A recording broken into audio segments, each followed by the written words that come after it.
Chapter 23 of The Doctor's Wife, by Mary Elizabeth Braddon. This recording is in the public domain. Recording by Kirsten Weber. Chapter 23. A Little Cloud. Isabel was happy. He had returned. He had returned to her, never again to leave her. Had he not said something to that effect? He had returned because he had found existence unendurable away from her presence. Mr. Lansdell had told the doctor's wife all this, not once but 20 times, and she had listened, knowing that it was wicked to listen, and yet powerless to shut her ears against the sweet, insidious words. She was beloved, for the first time in her life, really, truly, sentimentally beloved, like the heroine of a novel. She was beloved, despite of her shabby dresses, her dowdy bonnets, her clumsy country-made boots. All at once, in a moment, she was elevated into a queen, crowned with woman's noblest diadem, the love of a poet. She was Beatrice, and Roland Lansdell was Dante, or she was Leonora, and he was Tasso. She did not particularly care which. Her ideas of the two poets and their loves were almost as vague as the showman's notion of the rival warriors of Waterloo. She was the shadowy love of the poet, the pensive, impossible love who never could be more to him than a perpetual dream. This was how Isabel Gilbert thought of the master of Mordred, who met her so often now in the chill spring sunshine. There was a kind of wickedness in these stolen meetings, no doubt, she thought; but her wickedness was no greater than that of the beautiful princess who smiled upon the Italian poet.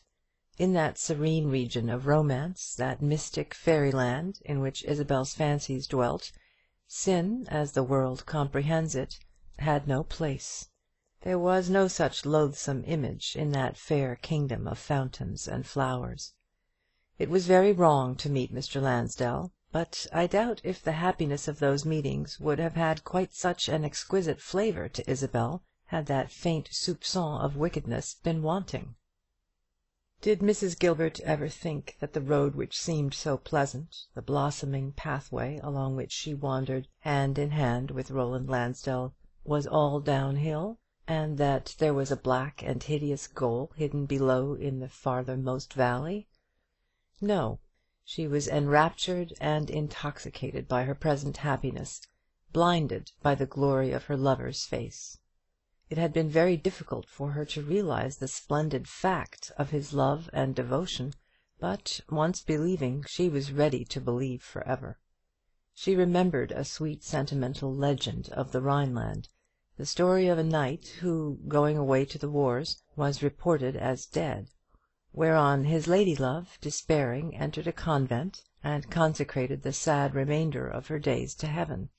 But by and by the knight, who had not been killed, returned, and finding that his promised bride was lost to him, devoted the remainder of his days to constancy and solitude, building for himself a hermitage upon a rock high above the convent, where his fair and faithful Hildegonde spent her pure and pious days.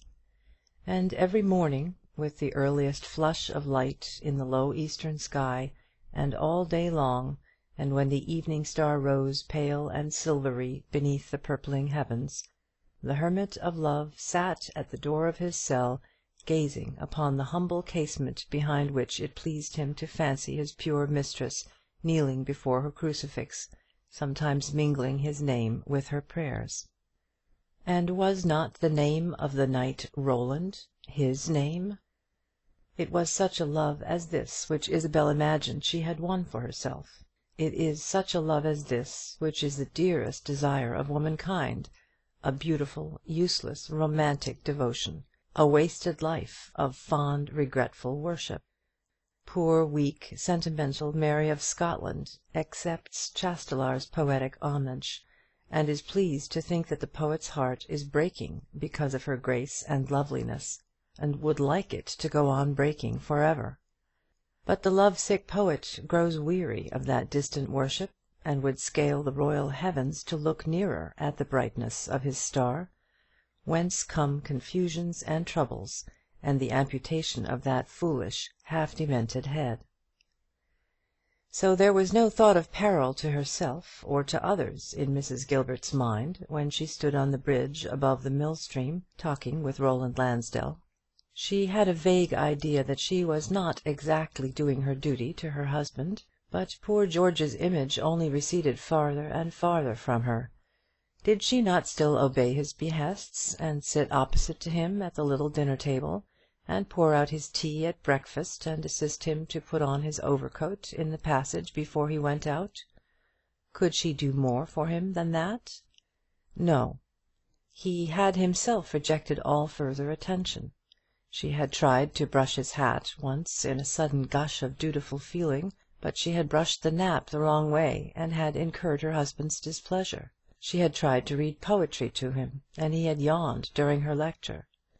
She had put flowers on his dressing-table, white, fragile-looking flowers, in a tall, slender vase, with a tendril of convolvulus twined artfully round the stem, like a garland about a classic column; and Mr. Gilbert had objected to the perfumed blossoms as liable to generate carbonic acid gas. What could any one do for such a husband as this? The tender sentimental raptures, the poetic emotions, the dim aspirations which Isabel revealed to Roland would have been as unintelligible as the Semitic languages to George. Why should she not bestow this other half of her nature upon whom she chose? If she gave her duty and obedience to Othello, surely Cassio might have all the poetry of her soul, which the matter-of-fact Moor despised and rejected. It was something after this wise that Isabel reasoned, when she did reason at all about her platonic attachment for Roland Lansdell. She was very happy, lulled to rest by her own ignorance of all danger, rather than by any deeply studied design on the part of her lover. His manner to her was more tender than a father's manner to his favourite child, more reverential than Raleigh's to Elizabeth of England. But in all this he had no thought of deception. The settled purpose in his mind took a firmer root every day, and he fancied that Isabel understood him, and knew that the great crisis of her life was fast approaching, and had prepared herself to meet it. One afternoon, late in the month, when the March winds were bleaker and more pitiless than usual, Isabel went across the meadows, where the hedgerows were putting forth timid little buds to be nipped by the chill breezes, and where here and there a violet made a tiny speck of purple on the grassy bank. Mr. Lansdell was standing on the bridge when Isabel approached the familiar trysting-place, and turned with a smile to greet her. But although he smiled as he pressed the slender little hand that almost always trembled in his own, the master of Mordred was not very cheerful this afternoon. It was the day succeeding that on which Charles Raymond had dined with him, and the influence of his kinsman's talk still hung about him and oppressed him. He could not deny that there had been truth and wisdom in his friend's earnest pleading, but he could not abandon his purpose now. Long vacillating and irresolute, long doubtful of himself and all the world, he was resolved at last, and obstinately bent upon carrying out his resolution. "I am going to London, Isabel," he said, after standing by Mrs. Gilbert for some minutes, staring silently at the water. "I am going to London to-morrow morning, Isabel." He always called her Isabel now, and lingered with a kind of tenderness upon the name. Edith Dombey would have brought confusion upon him for this presumption, no doubt, by one bright glance of haughty reproof; but poor Isabel had found out long ago that she in no way resembled Edith Dombey. "Going to London!" cried the doctor's wife, piteously. "Ah, I knew that you would go away again, and I shall never see you any more." She clasped her hands in her sudden terror, and looked at him with a world of sorrow and reproach in her pale face. "I knew that it would be so," she repeated. "I dreamt the other night that you had gone away, and I came here, and oh, it seemed such a dreadful way to come, and I kept taking the wrong turnings, and going through the wrong meadows, and when I came there was only some stranger, who told me that you were gone and would never come back." But Isabel, my love, my darling!" The tender epithets did not startle her, she was so absorbed by the fear of losing the god of her idolatry. "I am only going to town for a day or two to see my lawyer, to make arrangements of vital importance. I should be a scoundrel if I neglected them, or incurred the smallest hazard by delaying them an hour. You don't understand these sort of things, Isabel, but trust me, and believe that your welfare is dearer to me than my own. I must go to town, but I shall only be gone a day or two, 2 days at the most, perhaps only one. And when I come back, Izzie, I shall have something to say to you, something very serious, something that had better be said at once, something that involves all the happiness of my future life. Will you meet me here 2 days hence, on Wednesday, at 3 o'clock?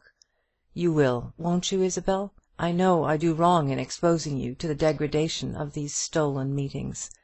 If I feel the shame so keenly, how much worse it must be for you, my own dear girl, my sweet innocent darling.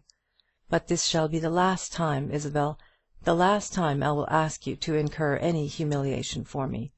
Henceforward we will hold our heads high, my love, for at least there shall be no trickery or falsehood in our lives." Mrs. Gilbert stared at Roland Lansdell in utter bewilderment.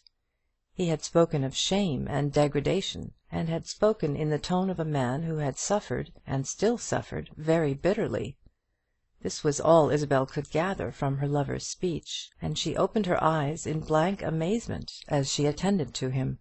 Why should he be ashamed, or humiliated, or degraded? Was Dante degraded by his love for Beatrice?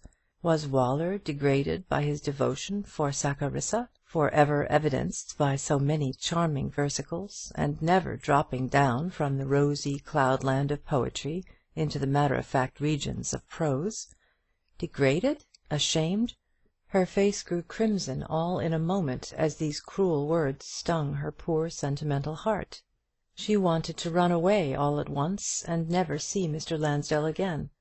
Her heart would break as a matter of course, but how infinitely preferable to shame would be a broken heart, and early death with an appropriate tombstone.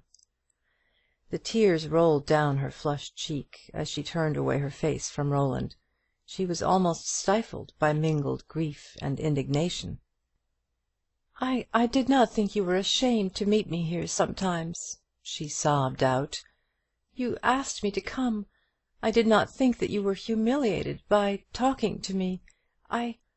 "Why, Isabel, darling," cried Roland, "can you misunderstand me so utterly? Ashamed to meet you, ashamed of your society? Can you doubt what would have happened had I come home a year earlier than it was my ill fortune to come? Can you doubt for a moment that I would have chosen you for my wife out of all the women in the universe, and that my highest pride would have been the right to call you that dear name? I was too late, Izzie, too late to win that pure and perfect happiness which would have made a new man of me, which would have transformed me into a good and useful man, as I think. I suppose it is always so. I suppose there is always one drop wanting in the cup of joy, that one mystic drop which would change the commonplace potion into an elixir. I came too late. Why should I have everything in this world? Why should I have 15,000 a year, and Mordred Priory, and the right to acknowledge the woman I love in the face of all creation, while there are crippled wretches sweeping crossings for the sake of a daily crust, and men and women wasting away in great prison houses called unions, whose first law is the severance of every earthly tie? I came too late, and I suppose it was natural that I should so come. Millions of destinies have been blighted by as small a chance as that which has blighted mine, I dare say. We must take our fate as we find it, Isabel, and if we are true to each other, I hope and believe that it may be a bright one even yet, even yet." A woman of the world would have very quickly perceived that Mr. Lansdell's discourse must have relation to more serious projects than future meetings under Lord Thurston's oak, with interchanges of divers volumes of light literature. But Isabel Gilbert was not a woman of the world. She had read novels while other people perused the Sunday papers, and of the world out of a 3-volume romance she had no more idea than a baby. She believed in a phantasmal universe, created out of the pages of poets and romancers. She knew that there were good people and bad people, Ernest Maltraverses and Lumley Ferrerses, Walter Gays and Carkers. But beyond this she had very little notion of mankind, and having once placed Mr. Lansdell amongst the heroes, could not imagine him to possess one attribute in common with the villains. If he seemed intensely in earnest about these meetings under the oak, she was in earnest too, and so had been the German knight who devoted the greater part of his life to watching the casement of his lady love. "I shall see you sometimes," she said with timid hesitation. "I shall see you sometimes, shan't I, when you come home from town? Not often, of course. I dare say it isn't right to come here often, away from George, and the last time I kept him waiting for his dinner. But I told him where I had been, and that I'd seen you, and he didn't mind a bit." Roland Lansdell sighed. "Ah, don't you understand, Isabel?" he said. "That doubles our degradation. It is for the very reason that he doesn't mind. It is precisely because he is so simple-hearted and trusting that we ought not to deceive the poor fellow any longer. That's the degradation, Izzie. The deception, not the deed itself. A man meets his enemy in fair fight and kills him, and nobody complains. The best man must always win, I suppose, and if he wins by fair means no one need grudge him his victory. I mystify you, don't I, my darling, by all this rambling talk? I shall speak plainer on Wednesday. And now let me take you homewards," added Mr. Lansdell, looking at his watch, "if you are to be home at 5. He knew the habits of the doctor's little household, and knew that 5 o'clock was Mr. Gilbert's dinner hour. There was no conversation of any serious nature during the homeward walk, only dreamy talk about books and poets and foreign lands. Mr. Lansdell told Isabel of bright spots in Italy and Greece, wonderful villages upon the borders of blue lakes deeply hidden among alpine slopes, and snow-clad peaks like stationary clouds, beautiful and picturesque regions which she must see by and by, Roland added gaily. But Mrs. Gilbert opened her eyes very wide and laughed aloud. How should she ever see such places, she asked, smiling. George would never go there. He would never be rich enough to go, nor would he care to go, were he ever so rich. And while she was speaking, Isabel thought that, after all, she cared very little for those lovely lands, much as she had dreamed about them and pined to see them long ago in the Camberwell garden on the still moonlit nights, when she used to stand on the little stone step leading from the kitchen, with her arms resting on the water butt, like Juliet's on the balcony, and fancy it was Italy. Now she was quite resigned to the idea of never leaving Graybridge on the Wayverne. She was content to live there all her life, as long as she could see Mr. Lansdell now and then, so long as she could know that he was near her, thinking of her and loving her, and that at any moment his dark face might shine out of the dulness of her life. A perfect happiness had come to her, the happiness of being beloved by the bright object of her idolatry. Nothing could add to that perfection. The cup was full to the very brim, filled with an inexhaustible draught of joy and delight. Mr. Lansdell stopped to shake hands with Isabel when they came to the gate leading into the Graybridge road. "Good-bye," he said softly. "Good-bye until Wednesday, Isabel. Isabel, what a pretty name it is! You have no other Christian name?" "Oh, no." "Only Isabel. Isabel Gilbert. Good-bye." He opened the gate and stood watching the doctor's wife as she passed out of the meadow and walked at a rapid pace towards the town. A man passed along the road as Mr. Lansdell stood there, and looked at him as he went by, and then turned and looked after Isabel. "Raymond is right, then," thought Roland. "They have begun to stare and chatter already. Let them talk about me at their tea tables, and paragraph me in their newspapers to their hearts' content.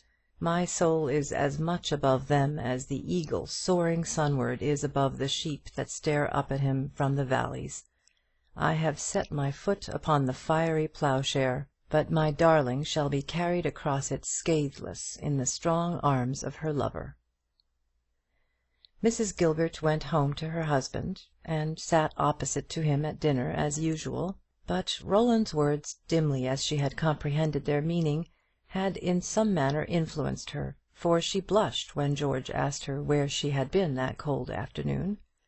Mr. Gilbert did not see the blush, for he was carving the joint as he asked the question, and indeed had asked it rather as a matter of form than otherwise.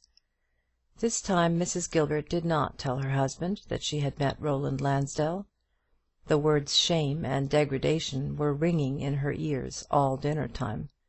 She had tasted, if ever so little, the fruit of the famous tree, and she found the flavour thereof very bitter.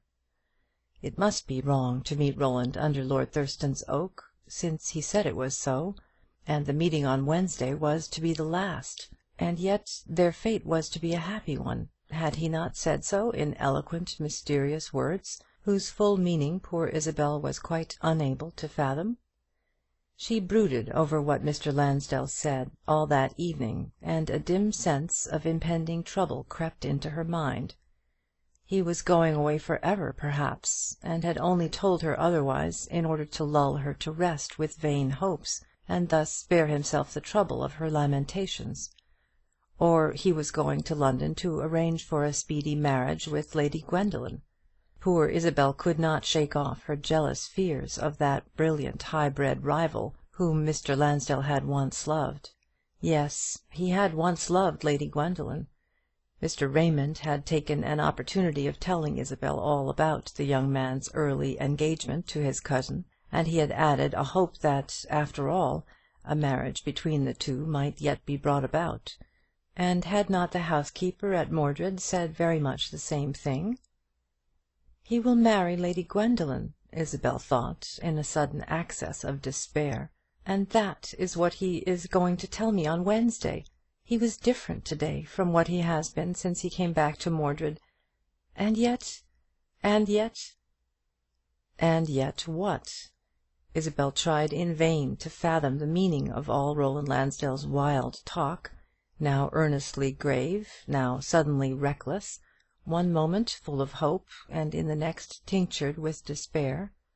What was this simple young novel reader to make of a man of the world, who was eager to defy the world, and knew exactly what a terrible world it was that he was about to outrage and defy? Mrs. Gilbert lay awake all that night, thinking of the meeting by the waterfall. Roland's talk had mystified and alarmed her. The ignorant happiness, the unreflecting delight in her lover's presence, the daily joy that in its fulness had no room for a thought of the morrow, had vanished all at once like a burst of sunlight eclipsed by the darkening clouds that presage a storm. Eve had listened to the first whispers of the serpent, and Paradise was no longer entirely beautiful. End of Chapter 23. Recording by Kirsten Wever.